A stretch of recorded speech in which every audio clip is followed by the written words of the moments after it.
कागल तालुक्यातील उंदरवाडी इथल्या बामणधरा इथं मंगळवारी दुपारी शेतकऱ्यांना थकलेला गवा दिसला.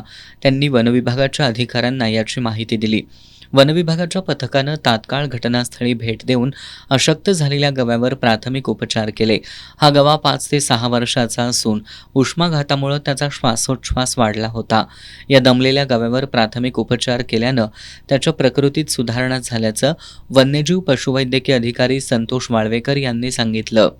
सध्या त्याच्यावर उपचार केलेले आहेत आणि जेव्हा आला तेव्हा उष्माघाताने त्याचा श्वासोच्छ्वास वाढलेला होता आणि एका ठिकाणी बसून होता जो उठत नव्हता.